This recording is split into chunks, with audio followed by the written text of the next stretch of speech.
kepimpinan masjid, kepimpinan sekolah, termasuklah adik-adik kecil pun mungkin menjadi ketua pelajar, pengawas dan seumpama. Menjimatkan masa nak bagi ruang yang seluas-luasnya ikut kepada kad. Apabila anda naikkan kad kuning, Ustaz Zaharuddin kena amanah ada 2 minit untuk akhir. Kad merah kena tamat, kerana forum kita biasanya dalam sejam setengah. Jadi round yang pertama ini kurang lebih 20 minit kita memberi ruang kepada Fadilatul Ustaz Tuan Haji Dr. Haji Zaharuddin Abdul Rahman untuk menguraikan kepada kita semua apakah definisi ataupun takrif kepimpinan itu sendiri. Sebelum kita nak mengupas tentang kepimpinan Islam dalam era globalisasi, maka kita ingin ajukan soalan, apakah maksud definisi kepimpinan di dalam Islam dan juga ciri-ciri serta akhlak yang perlu dimiliki oleh pemimpin Islam, dan kalau boleh kita buat competition ataupun muqaranah, perbandingan di antara pemimpin-pemimpin khususnya zaman Khulafaur Rasyidin dan juga pemimpin zaman mutaakhir. Majlis Muhsin. Bismillahirrahmanirrahim. Assalamualaikum warahmatullahi wabarakatuh. Alhamdulillahi rabbil alamin. وبه نستعين ولا عدوان إلا على الظالمين. قال رب اشرح لي صدري ويسر لي أمري واحلل عقدة من لساني يفقهوا قولي. رب يسر ولا تعسر يا كريم. أما بعد. Terima kasih kepada Fadil Tuan Ustaz Moderator yang diberikan rekan-rekan di panel, Dr. Zulfaqar, diberikan YDP Ikram, Tuan Nadir Masjid, Tuan Imam, Ahli Kuasa Masjid, para ahli ulama, muslimin dan muslimat, tuan-tuan, puan-puan yang dirahmati Allah dan dikasihi sekalian. Soalan definisi kepimpinan. Ini boring. Ini pakai universiti dia definisi. Mudah aja definisi kepimpinan atau pemimpin yang sedang berpimpin. Kullukum mas'ulun an ra'iyati. Kullukum ra'in wa kullukum mas'ulun an ra'iyati. Setiap kamu ada orang di bawah tanggungan kamu, maka kamu kena bertanggung jawab. So bila kita kepemimpin, kita berada di hadapan, kita sedang memimpin orang untuk berjalan ke hadapan, bukan memimpin orang berjalan ke belakang atau memimpin orang kepada musibah. Tetapi dalam Islam disebutkan oleh Al-Imam Sultan Al-Ulama Izzuddin Abdul Salam dalam kitab Qawaidul Ahkam fi Masalihil Anam. Izzuddin Abdul Salam dia menyebutkan dengan jelas, iaitulah tugas kepimpinan adalah untuk jalbul masalih wa darbul mafasid, membawa kebaikan kepada masyarakat umat seluruhnya dan menolak kemudaratan. Jadi maslahah dan mudarat perlu ditimbang mengikut apa yang Allah inginkan. Inilah dia ciri-ciri kepimpinan yang kita nak sebutkan, yang mana cirinya yang paling asas boleh kita dapat daripada Al-Quran, ya, yang mana Al-Quran ini tuan-tuan dan puan-puan yang dirahmati Allah tidak ada keraguan pada kebenarannya dan isi kandungannya. Dan Al-Quran ini pula nak faham mesti baca hadis Nabi. Jangan ada di antara siapa-siapa pun di kalangan orang Islam yang meragui kesahihan hadis, yang meragui betulkah hadis ini boleh makan, kan? Dia katakan aku percaya Al-Quran ni, hadis aku tak percaya. Ini pula kerana Allah sendiri sebut dalam Al-Quran bahawa kami menurunkan kamu wahai Muhammad litubayyina lin-nasi ma nuzila ilaihim, untuk kamu wahai Muhammad menjelaskan, memberikan perincian apa yang telah diturunkan kepada manusia daripada Al-Quran.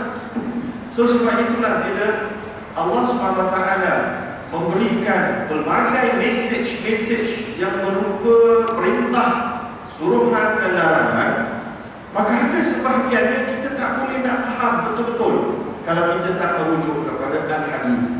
Maka kerana itulah mustahil Allah kata dalam Al-Quran, inna nahnu nazzalna dzikra wa inna lahu lahafizun. Kamilah yang turunkan Al-Quran dan kami yang jaga. Maka disebutkan oleh Syekh Dr. Yusuf Al-Qaradawi, mustahil karena Allah Allah tak jaga hadis? Sebab tanpa hadis Quran tak boleh dipahami. Betul? Aqimus solat wa atuz zakat. Nabi kan solat dan solat. Macam mana nak solat? Pada banyak kalau kita nak refer pada Quran saja tentang solat, itulah ayatnya. Kemudian ada wasjudu warka'u, sujud dan rukuk. Macam mana? Tak ada tengok Nabi juga. Kemudian waktunya ada dua waktu, siang ada petang satu. Kalau tu macam mana nak? Macam mana? Okay, kalau itu saya punya solat, saya sambil baring. Orang B pula solat ni sambil dengan duduk. Apa jadi agama macam tu? Kan? Uzah pun ada style ada style apa nama tu beribadah mereka. Ada style yang apa nama tu jelas. Mustahil. Allah SWT menjaga Quran dan menjaga hati. Maka jangan ada terdetik dalam minda kita bahawa hadis-hadis yang ada hari ini mungkin ada orang yang tak sampai lagi tahu, yang menyebabkan kecacatan dalam pengamalan Islam pun salah juga. Mustahil. Ada orang kata, agaknya hadis-hadis ini banyak yang terbuang di zaman Mughul dan Tatar. Daripada buang buku-buku umat Islam yang disebutkan dibuang dalam sungai sampai sungai itu berwarna hitam. Okey, agaknya hadis, banyak hadis kita tak tahu hari itu yang banyak sangat perbezaan pendapat di kalangan kita. Takut. Mustahil. Allah SWT ada sebut, la yukallifullahu nafsan illa wus'aha. Allah tidak akan menetapkan satu tanggungjawab kecuali kita mampu untuk melaksanakan.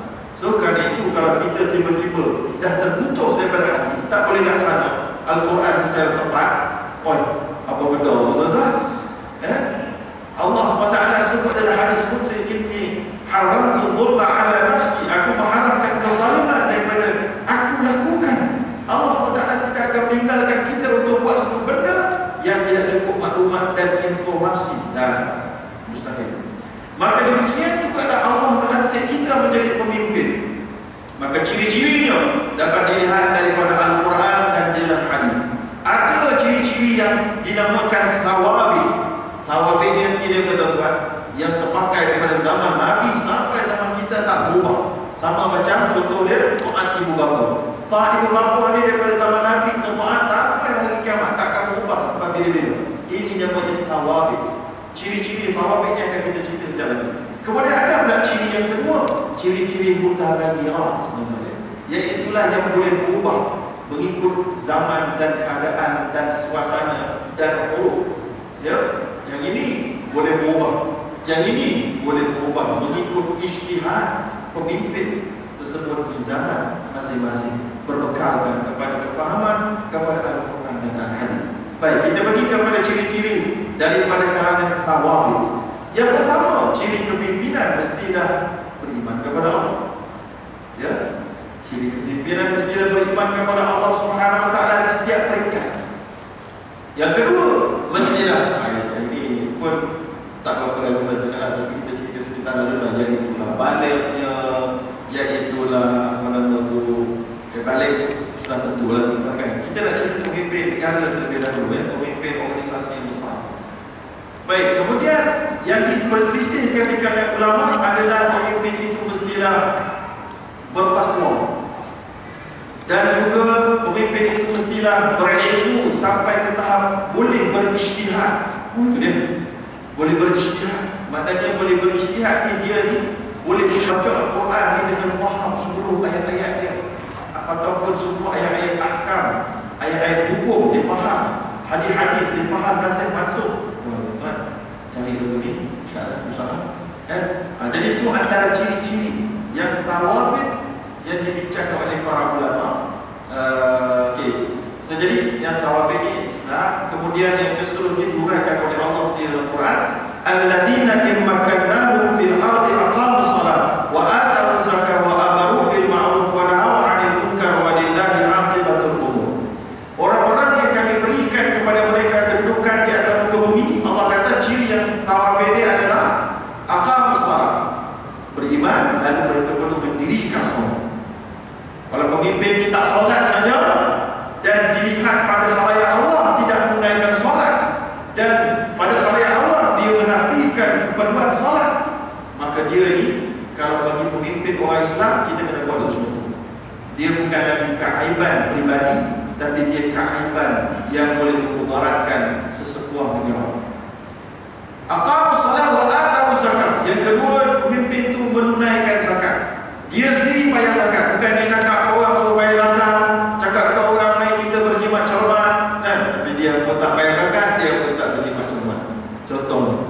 Jadi dia mesti menunaikan zakat. Ada sebagian ulama tafsirkan. Mereka kata bahawa pemimpin ini dirikan solat maknanya dia sentiasa bertakwa, menjaga hubungan dengan Allah, dan berzakat maknanya dia menunaikan tanggungjawab kepada masyarakat. Bukan hanya dari sudut zakat. Zakat itu maknanya dia kerajaan berikan bantuan, berikan agihkan zakat kepada masyarakat, tapi juga maknanya menjaga kebajikan masyarakat. Ya. Baik, kemudian wa amaru bil ma'ruf, dan mengajak kepada kebaikan. Ini juga ciri thawabit kepimpinan, ciri yang tetap sampai kiamat. Pemimpin mesti mengajak kepada kebaikan, wala nahyi munkar, dan melarang daripada melakukan kemungkaran. Walillahi aqibatul umur, dan kepada Allah mereka akan menyerahkan urusan. Jadi jelas ini thawabit, iaitulah mengajak kepada kebaikan. Dijelaskan lagi dalam hadis Nabi. Nabi kata, "Ma min 'abdin yastar'ihi Allah," atau dalam riwayat yang mustara'ahu Allah. Ya. Kemudian Nabi kata lagi, "Wa lam thumma lam yahudha illa harrama Allah 'alaihi al-jannah." Iaitulah tidak ada mana-mana wa min 'abdin, tidak ada mana-mana hamba yang dilantik oleh Allah menjadi pemimpin lalu dia tidak memberikan nasihat kepada anak-anak buahnya. Nasihat itu dihuraikan oleh para ulama adalah Islam, amal ma'ruf nahi munkar. Ya. Kemudian Nabi kata kecuali pemimpin itu tidak akan dapat masuk syurga. Ada pula riwayat yang berdekatan, ada tambahan wa ghasy. Ya, iaitulah tidak adalah mana-mana pemimpin yang dilantik jadi pemimpin kemudian dia mati dalam keadaan dia ada memberi penipuan kepada masyarakat, kecuali dia akan dijauhkan oleh Allah daripada syurga. Jadi itu adalah ciri-ciri tawabit. Campur lagi ciri-ciri yang boleh disebut dalam hadis tadi, tidak menipu masyarakat, tidak menzalimi orang di bawahnya, dan kemudian apa lagi? Iaitulah yang disebutkan oleh Nabi, uqtul ajir ajrahu qabla an yajifa 'araqah, iaitulah berikan orang pekerja-pekerja kamu gaji mereka, bantuan kepada mereka sebelum mereka kering peluh mereka. Jadi bagi pemimpin yang bertanggungjawab, ini ciri-ciri dia sentiasa prihatin kepada masyarakat dia, dan yang memerlukan bantuan dia bayar zakat, dia tunai diagihkan zakat, kemudian diberikan imbuhan kalau pekerja tu, kalau rakyat dia membuat sesuatu yang baik untuk negara, buat sesuatu baik untuk organisasi, baik untuk komuniti, maka dia akan memberikan ganjaran demi ganjaran dan sebagainya. Ini tawabit. Yang mutaghayyirat dia tuan, yang boleh berubah, banyak lagi tawabit, tapi kita ada cukup masa untuk bincang seluruhnya tuan. Yang mutaghayyirat yang saya sebutkan tadi, yang pertama sekali iaitulah kemampuan berijtihad. Oleh kerana di zaman ini ulama yang boleh berijtihad hampir-hampir tiada, maka oleh kerana itu tidaklah menjadi kewajipan untuk mewujudkan seorang pemimpin yang mesti boleh berijtihad. Tapi apa yang kita nak adalah adanya syura. Wa amruhum syura bainahum. Ya, dalam urusan kepimpinan, walaupun dia tak boleh berijtihad, tapi dia mempunyai kemampuan untuk membentuk pandangan daripada ramai ulama-ulama yang wujud pada zaman mereka. Maka pada ketika itu sudah menunaikan tanggungjawab sebagai kepimpinan.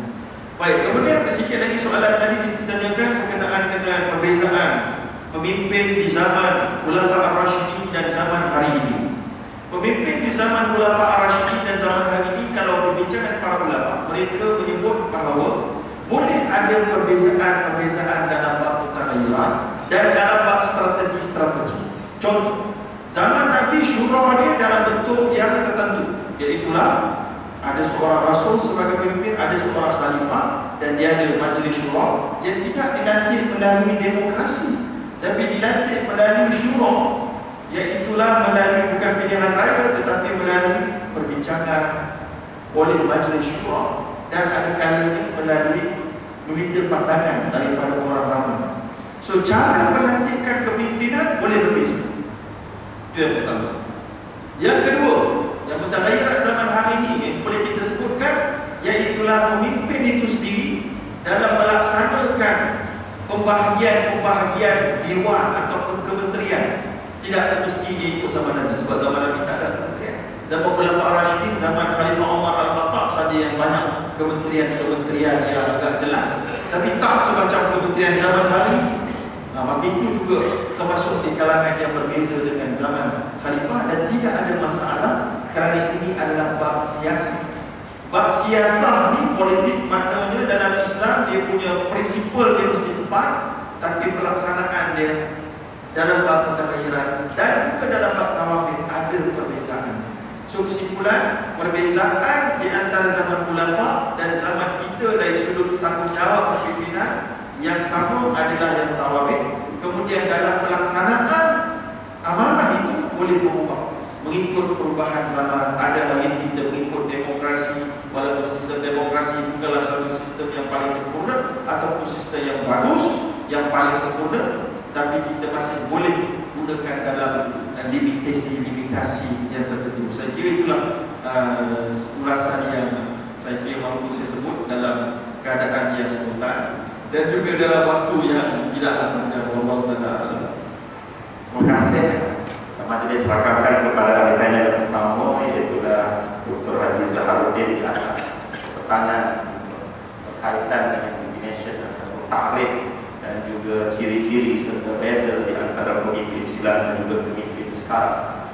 Moga-moga kita mendapat sedikit gambar ciri-ciri pemimpin yang disebut ada 3-4 perkara. Yang pertamanya beriman kepada Allah, menunaikan zakat, dan antara yang boleh dinasihati di samping memberi nasihat.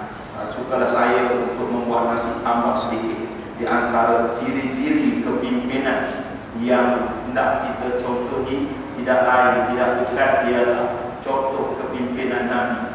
Laqad kana lakum fi Rasulillahi uswatun hasanah. Sesungguhnya pada babak tubuh Nabi Muhammad itu, perakuan Nabi Muhammad itu, tindakan Nabi Muhammad itu adalah role model, sampel, contoh yang terbaik. Contoh Nabi bukan sekadar bab ibadat, bab iman, bab kepimpinan. Di samping contoh Nabi seorang suami, seorang anak, dan juga seorang ayah, Nabi juga boleh dijadikan contoh yang paling terbaik. Di antara sifat baginda dalam memimpin, ada sifat wajib bagi Nabi 4: siddiq, amanah, tabligh, dan juga fatwa. Wajib bagi setiap pemimpin amanah. Jadi pemimpin yang banyak kerja amanah ini tak layak jadi pemimpin.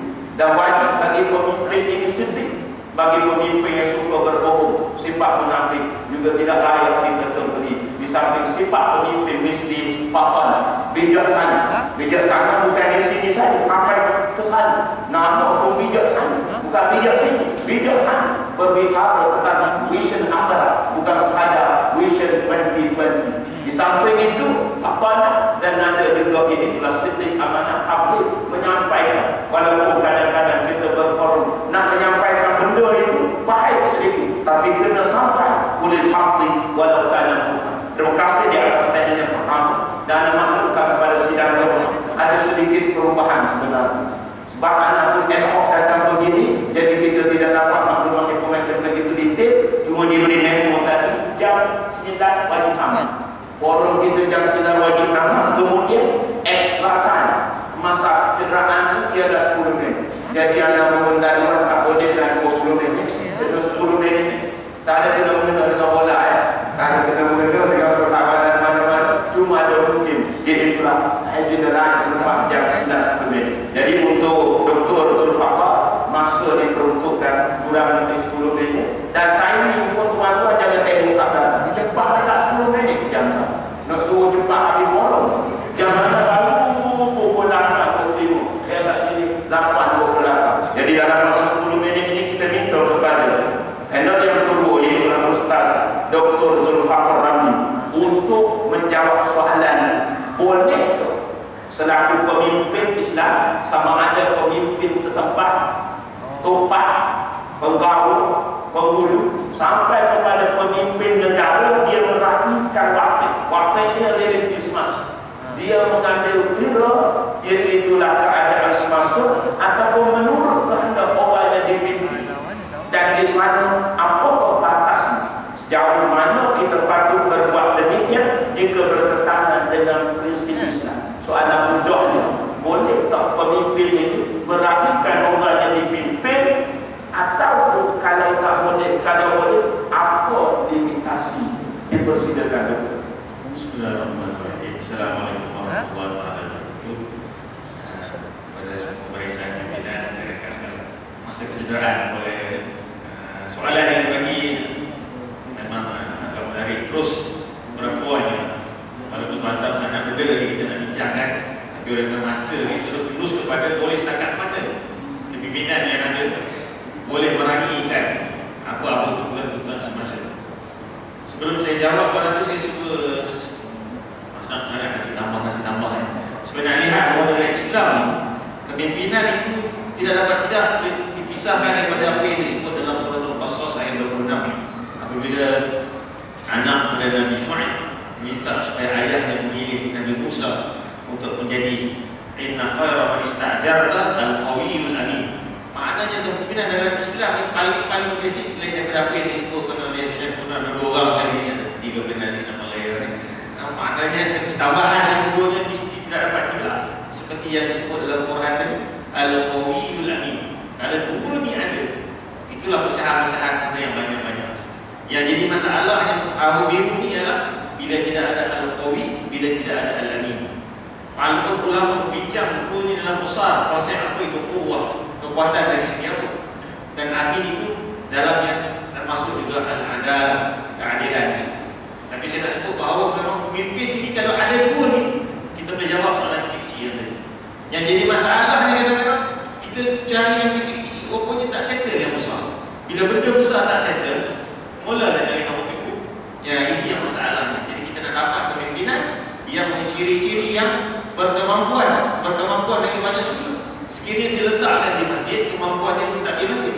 Kalau dia kemampuan dalam mentadbir negara, dalam ketenteraan, dalam rumah sebaliknya hadis yang disebut oleh Ustaz Al-Azhar, kullukum ra'in wa kullukum mas'ulun 'an ra'iyatihi. Setiap orang itu dipimpin dalam bahagian-bahagian ini. Kalau kita bahagian pimpinan ialah setiap kita ini diamanahkan menjaga penghibur masing-masing. Dan kita punya kebolehan dalam bab itu. Jadi ini yang kita kena jaga. Dan inilah yang dikatakan amanah supaya tidak berlaku kerosakan. Sekiranya kita tidak pegang pada prinsip ini akan berlaku kerosakan. Baik pada soalan yang kita tanya, setakat mana kita nak raihkan ini? Quran sebut dalam surah An-Nisa 56. Auzubillahi minasyaitonir rajim. Atii'ullah wa atii'ur wa ulil amri minkum. Ulama bincang panjang malam ini. Bila pula ayat pula dia kata wa atii'u ya ayyuhalladzina amanu atii'ullah. Kita kena taat Allah. Wa atii'ur rasul dan taat rasul. Wa ulil amri minkum. Dan pimpinan kamu. Mengapa tidak diikuti dengan ayat taat? Menunjukkan bahawa ketaatan kepada pemimpin tertakluk muallaq terikat kepada ketaatan kepada Allah dan juga kepada Rasul. Dari dalam bab nak meraihkan situasi ataupun apa-apa saja pun akan sama dalam bentuk globalisasi ke, dalam bentuk teknologi ke, dalam bentuk apa, dia punya prinsip yang tidak boleh tidak ialah jangan ada pencerahan kepada Quran dan Sunnah. Sebab itulah ketaatan kita la ta'ah bil makhluq fi ma'siyatillah. Tidak ada ketaatan kepada makhluk dalam maksiat kepada Allah ataupun atas nama apa pun, sama ada atas nama pembangunan ke, kemodenan ke, globalisasi ke, apa saja kita jangan lari dari prinsip tengok balik pada Quran, tengok balik pada hadis. Itulah yang dipanggil tanaza'tum fi syai'in farudduhu ila Allah wa Rasul. Inilah neraca pemimpin-pemimpin umat Islam. Masalahnya kalau pemimpin umat Islam, pemimpin Islam gunakan neraca lain, habis ada pada awal lagi kita dah guna neraca lain. Kita pakai kilo, dia pakai kaki. Kita pakai kaki, dia pakai kilo. Memang tak betul. Susah. Kita cakap bahasa Inggeris, dia cakap bahasa Arab, dia cakap bahasa Arab, dia cakap bahasa lain. Tak betul. Jadi ini yang kata neraca itu biar betul. Jadi apa-apa saja nak meraih, tak meraihkan, memanglah mentadbir. Pemimpin dia mesti melihat dalam maslahah. Dalam kawaid tadi aku sebut manut bil maslahah. Manut bil maslahah. Tasarruful imam manut bil maslahah. Semua transaksi imam-imam, apa saja imam mengatur pentadbiran itu mesti terikat dengan maslahah pimpinannya. Dia mesti meletakkan maslahah rakyat. Memang betul lah kalau kata rakyat didahulukan itu betul. Tak salah sebab memang tugas pemimpin ialah khadam. Pemimpin adalah khadam kepada rakyat. Sebab itu jawatan pemimpin ini bukan tashrif. Masalah masyarakat kita, bukan kita sajalah, dunia. Pemimpin itu dilihat sebagai tashrif, kemuliaan. Sedangkan dalam konsep Islam, pemimpin itu adalah khadam. Khadam, maknanya kita servis dah kita. Dia servis, dia beri servis. Yang kita ni kadang-kadang lain macam pula. Dia lah, kita latih dia tu sebab amanah. Dia memikul amanah. Kita pula bila kita latih dia menepati ciri-ciri yang Ustaz Harun dah sebut tadi, ciri-ciri yang banyak itu. Dia menepati ciri-ciri itu, mana kamulah yang selayak jadi pemimpin kami. Sebab itu kami beri ketaatan kepada kamu. As-sam'u wa ta'ah. Dalam keadaan karahan wa ta'ah, kita kena bagi bila kita dah yakin pemimpin itu menepati cirinya. Walaupun dalam konteks yang kecil ni, pemimpin kita latih bahawa ni kita mampu dia di masjid. Kita rasa orang yang kita latih itu menepati ciri yang terbaik di kalangan yang banyak. Sebab itu kita kena bagi dia kepercayaan. Sebab kita singgah dengan dia. Bila dia buat apa-apa, kita kena bagi percaya sabar. Tapi tidak fi maksiatillah. Dalam hadis tersebut, kita tidak boleh memberi ketaatan kepada makhluk dalam bila pemerintah itu menyuruh buat maksiat. Ini benda-benda yang kata prinsip-prinsip ni. Dalam benda-benda yang teknologi, globalisasi, kemodernan, apa semua ni adalah benda-benda yang memang akan datang berubah dan sentiasa berubah. Sebab itu nak raih, jangan syarat atau tidak. Satu contoh bagaimana kita meraihkan. Zaman dulu Sayyidina Umar atau Amirul Mukminin terkenal dia ni suka roda. Dia ni mahu roda malam, jalan malam. Umar terkenal dengan seorang pemimpin yang dia banyak keluar pada situ waktu malam pun dia pergi. Dia ziarah kawasan ni. Tapi kalau kita nak ambil Sayyidina Umar sebagai apa yang dia buat itu dalam konteks sekarang, Texan, penghulu kita sanggup habis itu. Maknanya itu prinsipnya kan, dia tahu apa di masyarakat. Jadi kita letak dalam konteks sekarang ni, benda sendiri itu kena ada, semangat itu kena ada. Tapi dalam bentuk yang lain, dia tak boleh nak pergi ronda malam-malam sekarang ni. Sebab kita ni nak keluar keluar bomba saja dah tiap lah. Dulu tak apa lah, bomba ada 1 biji, 2 biji. Sekarang ni kalau makin rakyat nak keluar semua ni, pusing-pusing malam, dah sampai hari. Jadi makna yang pentingnya apa? Kebersamaan dan juga alert. Dia tahu apa yang berlaku. Ini spirit yang kita kena ambil. Pemimpin, seorang pemimpin yang bertakwa, dia kena tahu apa yang berlaku dalam kawasan teritori dia, dalam kawasan jajahan dia jadi boleh capai. Boleh capai apa yang mudah. Sayyidina Umar yang mudah dicapai. Tidak ada birokrasi. Nak jumpa senang. Sampai bila ada rombongan daripada Faransa, daripada Parsi ke datang jumpa. Mana ada khalifah? Tengok khalifah itu pokok relax. Ini khalifah ini saja. Ini khalifah Islam. Tidak ada tiada, tidak ada penghalang. Kita kalau nak jumpa susah. Kita cakap dalam konteks susah. Pokoknya kalau pemimpin negara Arab lagi tu. Kita kalau kita nak jadi baiklah alladzina yastami'una qawla fayattabi'una ahsana. Pemimpin kita ni kita nak yang memang approachable, yang boleh dijumpa. Tapi kalau kita bandingkan negara Arab ni, dah kita orang. Sebab tu orang Arab datang Malaysia dia puji meleleh kan. Sebab dia nak jumpa presiden dia, pemimpin dia memang hampir-hampir mustahil. Tapi kita ni ada kebaikan. Yang kebaikan tu alhamdulillah kita pertahankan dan kita boleh perkasakan. Cuma nak menunjukkan bahawa kita memang boleh reach, pemimpin kita boleh dicapai bila-bila masa. Itulah satu bentuk yang baik dan Islam sebenarnya itu pemimpin dan umat Islam. Ialah yang memang pemimpin dari segi yang disebut usaha dia, mungkin Ustaz, moderator kita Ustaz Tasmi, bukan kat sini saja, bukan bijak kat sini saja, bijak kat sana tu apa maksud dia? Dia juga membawa kita kepada akhirat. Pemimpin yang betul ialah pemimpin yang membawa kita kepada akhirat. Kalau pemimpin yang membawa kepada dunia, kita semua ditipu. Kalau pemimpin hanya cakap bab dunia, maka pemimpin itu yang menipu kita. Dan hadis yang dibaca oleh Ustaz Zaharuddin tadi, pemimpin yang menipu rakyatnya tidak tahu situ. Banyak hadis-hadis yang kubur tadi kita ada mata-mata banyak. Ringkasnya lah, ada pemimpin yang tidak beri nasihat kepada rakyatnya, kepada bawah kepemimpinannya, pemimpin yang menipu rakyatnya, maka ini semua sama ada hari kita masuk syurga ataupun tidak masuk syurga. Wa'iyazulillah. Sebab itulah kalau kita nak meletakkan diri kita sebagai pemimpin, pastikan juga kita mainkan peranan bahawa saya pemimpin yang membawa kamu kepada Allah, mendekatkan kamu kepada Allah, kepada ketakwaan. Itulah pemimpin yang sebenarnya. Sebab itu pemimpin ni imam, nama pun imam, dia terdepan macam imam sembahyang depan. Dan dia membawa kita ke akhirat.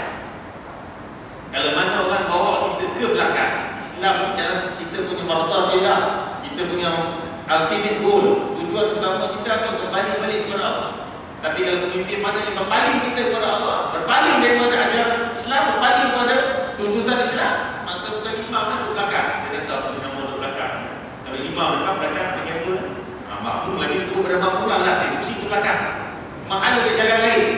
kita nak menuju kepada ketakwaan pada akhirat. Tetapi kalau pemimpin menyeru kita kepada dunia semata-mata, maka kita semua memang ditipulah. Sebab itu saya nak ringkaskan balik. Kalau dalam meraihkan tidak ada masalah meraihkan dalam proses teknologi ini, tapi kita nak raihkan mesti tengok piawaian Islam. Jangan bercanggah dengan konsep-konsep yang prinsip-prinsip dengan apa yang telah digariskan oleh Islam. Nak model tengah mana tak tahu. Guna Twitter sekarang Islam, guna Twitter untuk menterasi, guna SMS, guna Facebook, tak ada masalah. Selagi mana benda itu boleh menyampaikan maklumat. Alangkah baik kalau semua pemimpin-pemimpin bertweet, berfacebook yang kita dah sebenarnya subuh ke hari ini berjamaah. Facebook tanya benda lain, tak ada ke dalam Facebook pemimpin tanya subuh hari ini sebenarnya berjamaah ke tidak? Kalau itu dia pemimpin, subhanallah. Hari ini Isnin, Muslim kita subhanallah. Bayangkan kalau itu pemimpin dia sebut kita yang baca pun Allah. Tapi jangan pula 5 tahun. Rumah dalam malu. Alhamdulillah. Yang kita buat dulu lah. Ini yang disebut tadi tu. Pemimpin yang macam mana? Yang bertakwa kepada Allah. Itu yang dimaksudkan dengan al-imam yang al-imam adil sab'atun. Salah satu daripada sab'atun yudhilluhullah fi dhillihi yawma la dhilla illa dhilluh. 7 golongan yang tidak dapat naungan melainkan naungan Allah. Salah satu dari golongan itu al-imam adil. Adil macam mana? Iaitu adil dalam neraca yang betul, letakkan satu pada tempatnya. Imam membawa kita kepada Allah, bukan menjauhkan kita dari Allah. Kalau inilah yang kita letakkan asas, inilah umat Islam letak, ini asas kepimpinan. Subhanallah, saya rasa insya-Allah Allah makin hampir insya-Allah.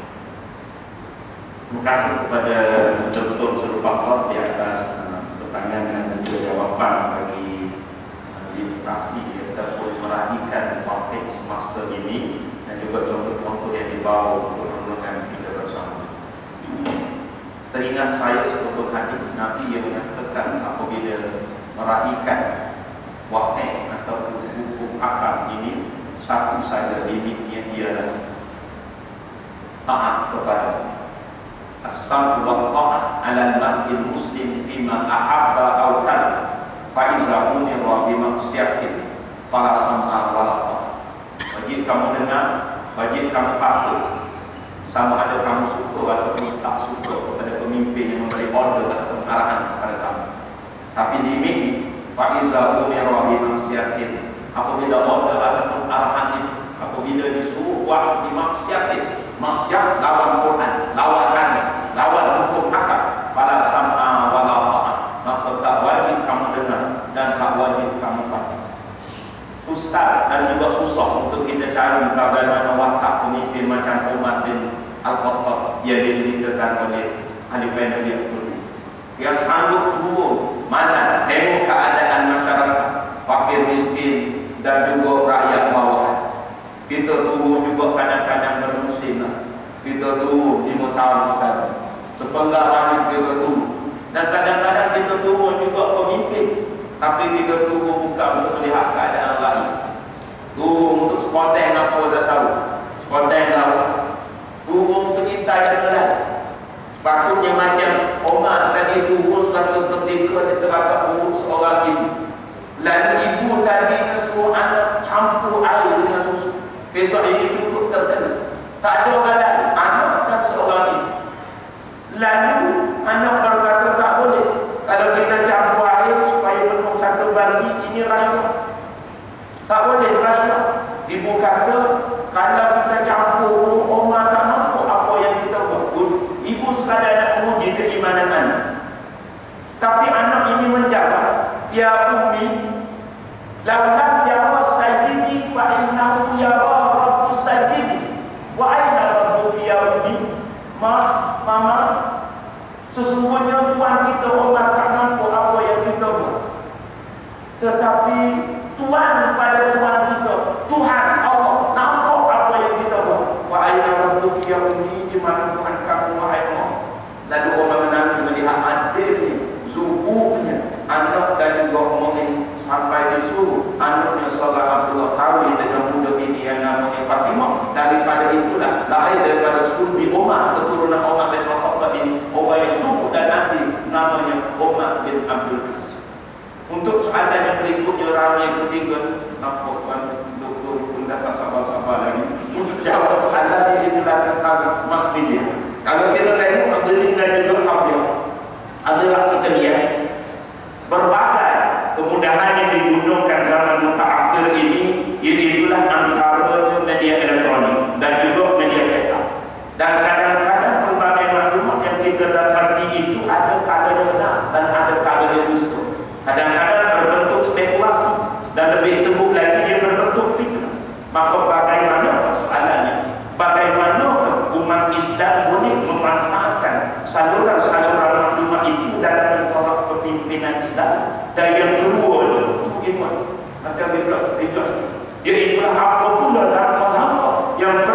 diambil oleh pemimpin Islam untuk menambah ketakwaan umat Islam dan menyebarkan dakwah kepada bukan Islam. Dipersilakan kepada tafadhal.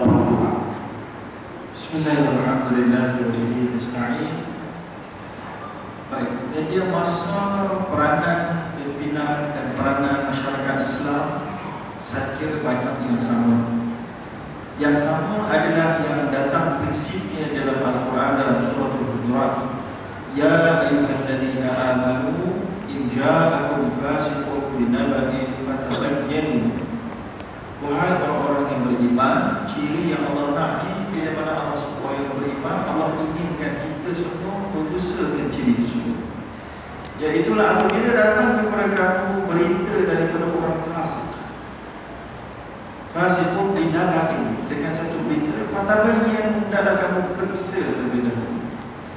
Bagi pengalaman saya, tuan-tuan, saya ada juga banyak jugalah pengalaman berinteraksi dengan masyarakat walaupun tidak turun pada waktu malam. Ya, tetapi kita ada teknologi hari ini, kita boleh turun pada waktu malam, pagi, siang, petang, berlihat kerana masyarakat melalui Facebook. Itu bagus Facebook ni. Yang bagus, tak bagus juga. So, jadi daripada kerana dalam Facebook kita dapat melihat bagaimana kelemahan dan kekuatan masyarakat yang ada hari ini. Ya, Facebook saya ada sekitar 320,000 orang yang bersama-sama dengan saya. So, mereka komen tu kita boleh tengok macam mana ramai. Dan orang yang tak like pun kita boleh tengok ramai mereka macam mana. So, dapat kita lihat bahawa masyarakat kita hari ini, termasuk pimpinan-pimpinan ni sekarang, cepat sangat melatah dan cepat sangat percaya tanpa soal selidik. Ini adalah satu keaiban yang besar kepada masyarakat Islam dan juga kepimpinan. Kerana Allah dah tegaskan kepada pimpinan, la ayyuhti al-imam fil 'afwi khairul lahu min an yuhti al-fil uqudah. Seorang imam kalau dia nak buat pendirian, dia mesti lebih careful daripada rakyat biasa. Rakyat biasa ni rakyat biasa. So imam, Allah kata, Nabi kata, kalau dia tersalah membuat keputusan dengan memaafkan orang, katalah dia seorang qadhi, dia buat keputusan aku jatuhkan kau tidak salah, itu katalah salah, patut dia bersalah, tapi dia memutuskan bebas. Itu lebih kecil dosa dan mudaratnya berbanding dia menjatuhkan hukuman yang bersalah kepada orang tidak bersalah. So, jadi kena sentiasa, tuan-tuan, bagaimana juga disebutkan oleh Nabi tentang ada bila mana orang datang sebut dia ni kena bunuh dia, kena bunuh ni patutnya ya Rasulullah, ataupun Umar Al-Khattab pun didatangi oleh orang-orang sahabat seumpama ini. Maka kalaulah udrul hudud bisyubhat, ditolak hudud itu, pelaksanaan dia tak akan dijatuhkan hukuman kalau adanya keraguan. Ya, kemudian fa in istata'tum, dan sekiranya kamu boleh mencari makhraj ataupun mencari sebab untuk membebaskan dia, fakal musabina, kamu bebaskan dia. Maka itu adalah ciri pimpinan yang menjaga betul-betul tata susila kepimpinan. Dan juga masyarakat. Hari ini masyarakat cepat buat conclusion, cepat buat hukuman tanpa sebelum mendapatkan maklumat yang jelas. Bayangkan, tuan-tuan, ada orang percaya bahawa akan berlakunya kiamat pada bulan Ramadan 2012. Dia pun sebarkan. Hanya sekadar kerana membaca berita daripada NASA, berita sikit tak betul tidak daripada NASA, baca dekat internet, baca dekat website mana-mana, kita percaya. Oh, berat. So, pemimpin yang mantap, dia akan sentiasa mengajar masyarakatnya berfikir lebih daripada sekarang. Apabila membaca media, berita-berita dalam media ni fasih ke tak fasih juga. Kalau mana-mana media mencampur adukkan di antara maklumat dosa dan pahala, fasih. Sebab media ni dia dikira dalam muamalat namanya syakhsiyah iktibariyah. Dia ada dua syakhsiyah. Tahu syakhsiyah fardiyah macam kita, personal. Saya, Al-Fadhil Ustaz kita, Dr. Zulfakan kita, syakhsiyah fardiyah. Tak ada juga orang yang bercakap bukan atas nama orang, tapi atas nama organisasi, atas nama syarikat. Itu juga syakhsiyah iktibariyah namanya. Maka kalaulah media masuk, dalam itu ada sebuah foto, ada gambar wanita bogel, setara bogel, kemudian pada waktu itu juga ceritakan tentang sesuatu isu agama, yang tak agama pun ada, yang politik pun ada. Tuan nak faham dan tu nak percaya pun kena fatabayan, kena selidik dulu tuan. Sebab kalau tidak, cepat saja kita akan membuat konklusi yang salah dan dijahal, akan kita buat satu konklusi yang jahil dan zalim kepada setiap orang yang lain. Baik, jadi itu yang pertama. Saya tunggu pada soalan, banyak-banyak soalan ya, semuanya ada. Langkah-langkah yang kita buat macam mana? Baik, tadi kita dah sebut tadi pemimpin dan kita berdua sekalian. So langkah kita hari ini macam mana kita nak mencorakkan kepimpinan dan media masa, pemahaman media masa ini, dengan cara kita menyatakan kita tidak tertipu ataupun kita akan menyemak dan menyelidik terlebih dahulu.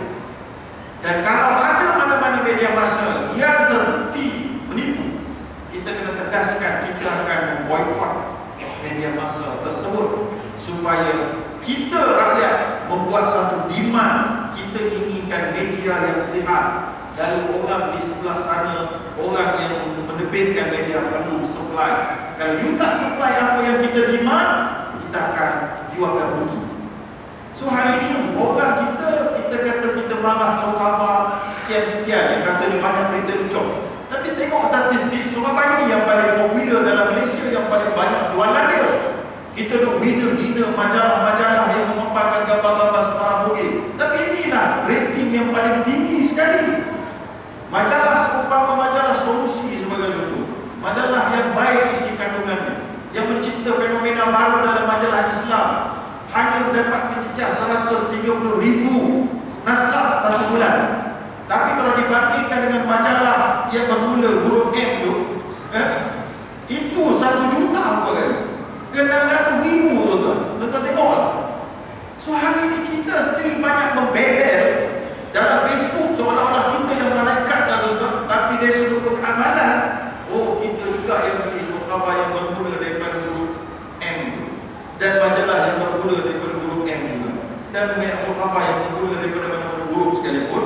Tapi kita yang menjadi pengguna yang menyebabkan mereka terus bersemangat untuk mengeluarkan akhbar-akhbar dan media masa seumpama ini. Yang kedua sekali, dalam Facebook tuan-tuan, tak kira lah dia dicipta oleh Yahudi ke tak Yahudi, ya?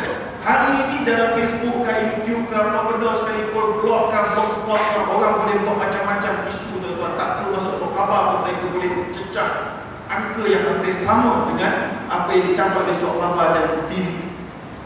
Hari ini ramai orang-orang yang cuba membuat kononnya baik. Dia kata, Ustaz, tolong buka ni Facebook ni, tengok ni. Dia menghina Islam, menghina Nabi kita ni. Dia persebarkan kat kawan-kawan ni untuk sama-sama barak kepada ni. Ini tidak betul. Ini satu perang psikologi yang selalu orang kita ni, bukan fikir tak apa nak panjang. Kita tewas dalam perang psikologi. Perang psikologi mereka sengaja untuk cucuk provok kita melalui website mereka dengan menghina Nabi kita. Kita tolong promotkan dalam Facebook kepada kawan-kawan kita. Kita dapat usul sekali, bukan dapat pahala. Patutnya jangan promot langsung, bagi lapor dekat mana-mana jabatan agama ke, dekat KDN ke, sebab dia boleh mencetuskan kemudaratan dan tidak aman. Kemudian jangan nak sebar pada siapa-siapa pun. Ini orang yang tak tahu jadi tahu, sebab kamu tolong sebarkan secara percuma, memberikan iklan secara percuma. So tuan-tuan, ini adalah sifat umat Islam kita yang perlu dibetulkan sebelum kita membetulkan pimpinan. Selagi mana umat Islam itu tak betul, pimpinan yang ditolak naik ke atas pun tak betul juga, tuan-tuan. Ya, selagi mana itu tak betul, tak naik ke atas pun tidak akan betul. Memang kita kata kepala betul-betul dulu, bawah kemudian ikutnya. An-nasu ala dini mulukihim, kata dalam para ulama, iaitulah kepimpinan rakyat mengikut agama dan cara pemimpin mereka. Tapi kalau kita nak jadikan excuse untuk kita takkan boleh berubah sebagaimana pimpinan tidak berubah sikap, tak boleh. Kita kena ikut bahawa demand kuasa rakyat itu ada, dan kita boleh bersuara dalam media-media seumpama ini untuk memberikan kesan kepada corak pemerintahan sesiapa yang berada di atas semua. Terima kasih kepada Dr. Zaharuddin di atas menjawab dua soalan berkaitan dengan langkah, begitu juga dengan peranan media ini yang mungkin sedang jemaah sekalian boleh boleh faham apa yang dimaksudkan dengan majalah ataupun makalah ataupun akhbar-akhbar ini. Yang saya tahunya ialah banyak juga yang baca bukan sekadar tetapi membaca majalah ataupun akhbar yang ujung permulaannya dimulakan dengan hash. Walaupun ramai yang membaca bermula dengan U ataupun B, mungkin tapi ramai juga yang baca akhbar yang bermula dengan hash. Ini tak masuk orang senang. Kalau orang senang dia baca semua dengan pernah anak dengar untuk kanak-kanak sebutkan 10 buah yang dimulakan dengan huruf hash. Mana ada? Buah durian, buah rambutan. Tuan-tuan tahu apa dia buah yang dimulakan dengan huruf hash? Kalau boleh jawab, ada bagi satu ini mana? Mana ada? Soalan yang tidak boleh dijawab walaupun profesor ataupun doktor daripada Universiti Islam Antarabangsa. Ada pun mana-mana ada yang kena, tapi boleh dijawab oleh budak yang duduk main dan kopi atau dia kata buah yang bermula dengan huruf F ialah buah yang disebut oleh orang-orang senang. Sebab dia sebut buah hamu, buah hamutan, buah muyan, buah hamu. Jadi naik teruskan. Jadi ada sebut hadirin dan juga akhirat. Bukan orang baca M maka seumpama, tapi ramai juga yang mungkin baca iaitu majalah ataupun pepo yang namanya hash. Hadirin dan juga hadirat, kita terus kepada soalan yang terakhir dan dengan panel yang kedua ini untuk menjawab tentang freedom ataupun tentang independen. Kebebasan dan juga keadilan ini adalah merupakan soal yang sering kali kita dengar umat Islam apabila menuntut adil ataupun perubahan, maka yang dia ialah kebebasan dan juga keadilan. Soalannya, setakat manakah permintaan untuk kebebasan dan keadilan itu dipenuhi oleh pemimpin-pemimpin Islam, dan apakah hak-hak yang ada kepada rakyat yang bernaung di bawah kepimpinan Islam? Dipersilakan. Soalan boleh kan? Kita tanya pemimpin Islam itu susah juga jawab. Realiti semasa ke? Sebenarnya dua benda ni, ini fitrah. Kebebasan, sebab kita dilahirkan dalam bentuk bebas. Tapi dalam bebas arti kata adalah limit, adalah batasannya. Kebebasan dan keadilan dua benda yang tidak boleh dipisahkan. Profesor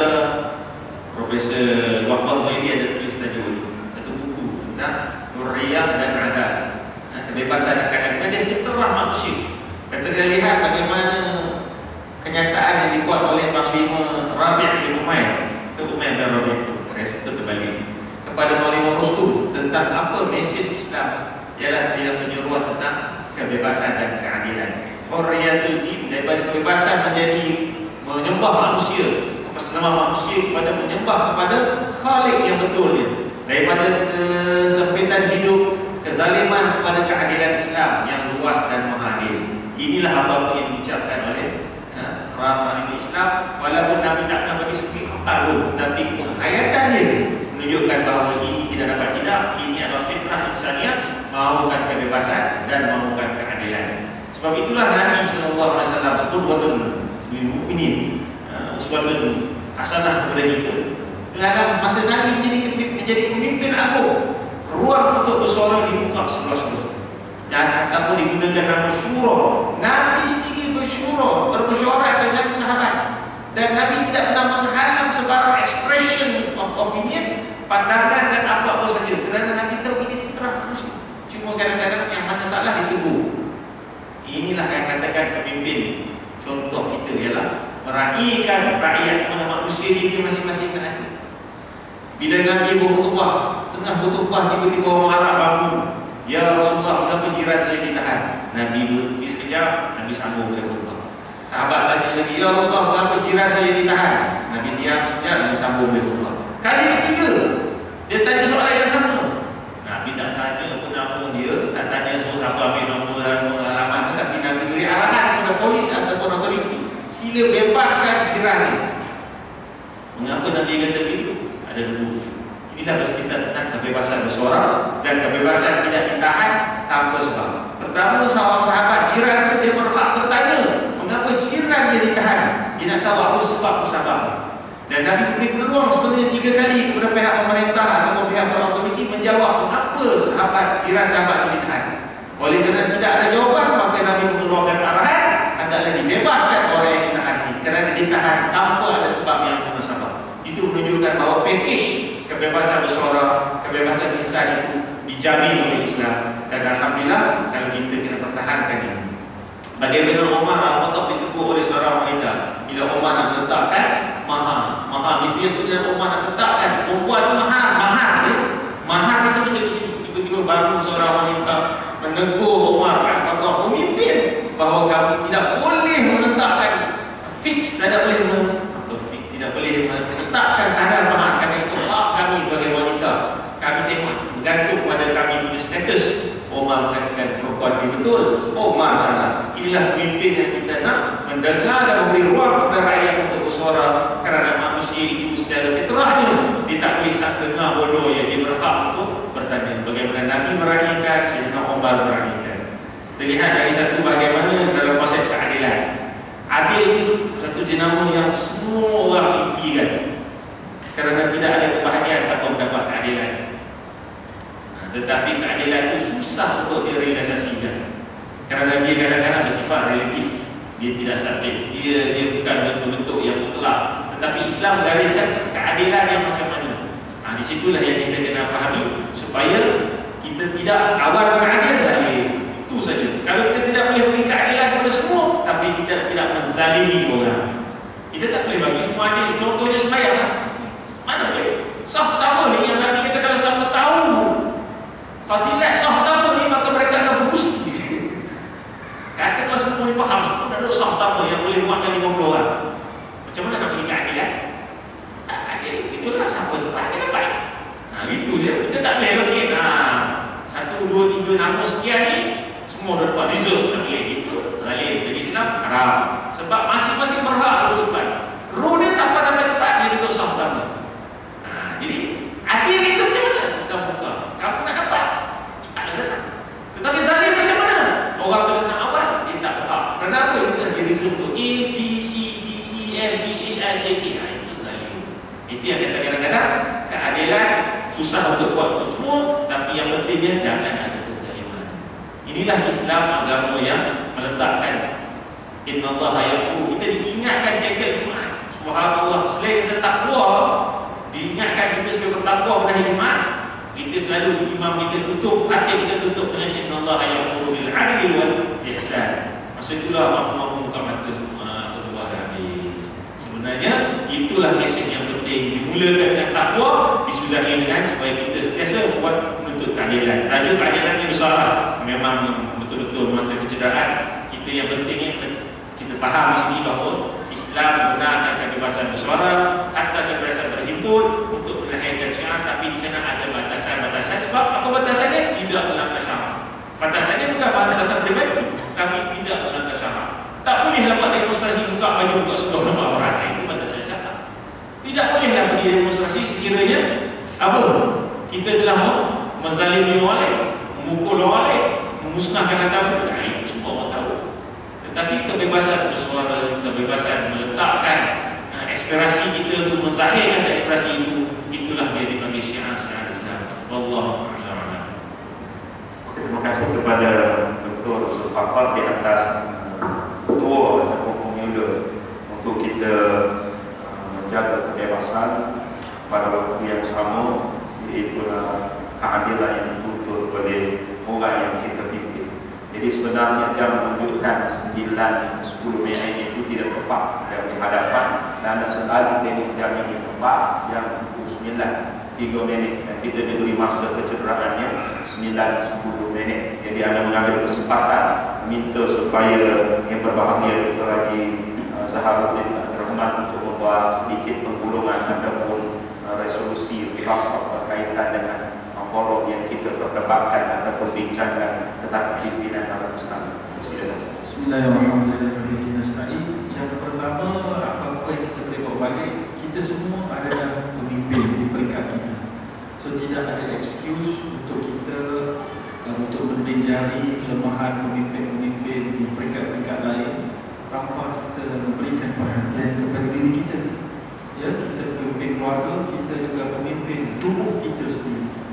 Yang kedua, untuk menjadi pemimpin yang berkesan, kita telah bersetuju bahawa perlunya adanya ketakwaan, kekuatan keimanan dan kekuatan ilmu alat, iaitu skill dalam pentadbiran, dan begitu juga dengan sifat-sifat mulia mahmudah yang menimbulkan amanahnya, sedihnya, apa lagi, banyak, iaitu semua perlu diadakan.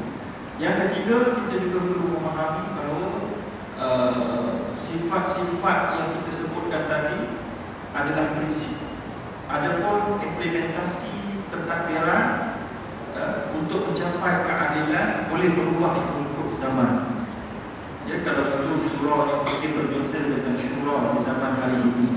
Kalau dulu perbincangan di kalangan sahabat ataupun di kalangan para sahabat dengan Rasulullah mungkin berbeza dengan zaman kita kerana beza di jumlah manusia hari ini dengan jumlah manusia yang wujud pada zaman baginda Nabi.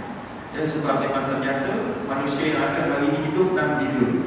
Zaman Nabi dulu, bukan zaman Nabi, 30 tahun, 40 tahun lepas sahaja adalah 2-3 bilion. Ini menunjukkan manusia bertambah dengan begitu drastik sekali kerana perkembangan perubatan. Ya. Kemudian yang keempat, kita juga boleh meyakini bahawa kita semua sebagai rakyat mempunyai kemampuan untuk mempengaruhi kepimpinan yang bagaimana yang kita mahu. Jangan hanya mengeluh apabila pemimpin itu tidak melaksanakan amanah, tapi kita sendiri mempunyai kuasa iman yang dituntut oleh Allah untuk menegur kepimpinan, sebagaimana contoh-contoh diberi perempuan yang menegur Khalifah Umar, dan kemudian Rasulullah juga diberi pandangan oleh para sahabat untuk menentukan tempat yang sesuai untuk melaksanakan peperangan Badar dan macam-macam lagi. Lalu oleh kerana itu, jangan kita jadikan kita excuse untuk tidak bersuara dan memberikan pandangan dan menyalurkan hak kita. Yang kelima, kita perlu juga memahami media masa hari ini banyak boleh memberi kesan kepada kepimpinan itu dan kepada kita. Sebab ada dulu pemimpin dulu mereka jalan dapat makian dan teguran dan juga marahan dan nasihatan daripada orang ramai kerana mereka duduk dalam istana mereka sahaja. Hari ini mereka terpaksa juga ada internet, Facebook. So kalau orang maki itu tuan sampai, kalau orang buat YouTube pun sampai juga kat dia. So jadi oleh kerana itu, kita bukan nak suruh maki, kita nak suruh kita sama-sama menggunakan media masa yang ada untuk kebaikan, dan jangan sesekali terpengaruh dengan media masa tanpa penyelidikan, dan jadilah orang yang rajin dalam membuat penyelidikan sebelum menetapkan pendirian. Kalau dirasa tidak mampu, kita ambillah jalan yang lebih baik, iaitu bersikap berhati-hati dalam menetapkan pendirian, khususnya untuk menghukum orang dengan kesalahan. Saya rasa segala itu saja yang mahu untuk kita sama-sama bincangkan. Wallahu ta'ala aqulu qawli hadza wa astaghfirullahaladzim. Wassalamualaikum warahmatullahi wabarakatuh. Waalaikumsalam warahmatullahi wabarakatuh. Ya, majlis akan mengucapkan ribuan bahkan terima kasih kepada Dr. Haji Sahabuddin Abdul Rahman di atas 5 resolusi penting yang boleh kita ambil sebagai pengajaran. Juga saya sebagai moderator ad hoc ataupun bidang terjun pendidik mengucapkan terima kasih kepada semua hadirin dan juga hadirat dalam keadaan tenang, walaupun anda cuba menghangatkan kertas forum ini, tetapi nampak gayanya dia yang digunakan oleh panel kita tidak sama dengan dia moderator. Walau bagaimanapun kita dapat istifadah yang cukup banyak, dan saya selaku moderator mengucapkan ribuan terima kasih kepada semua yang terlibat secara langsung ataupun tak langsung.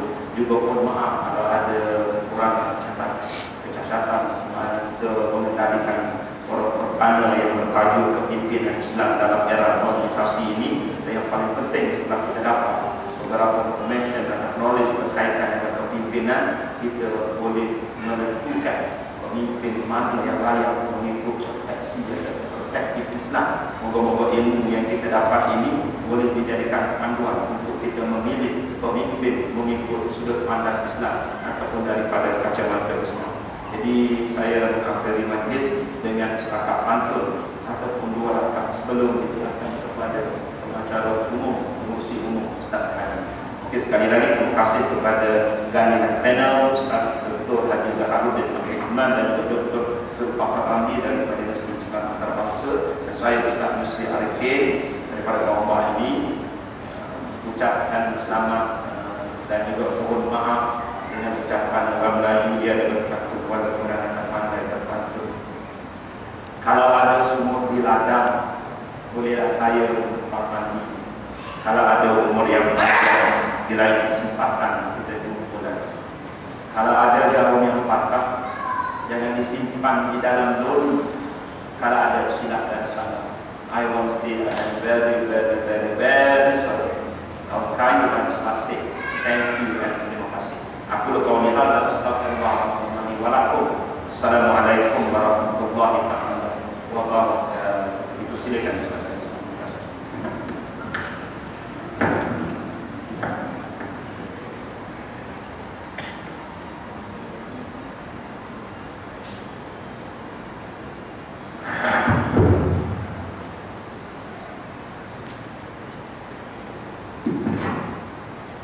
Syukur jazilan kita ucapkan kepada ahli panel dan kepada kita bersama.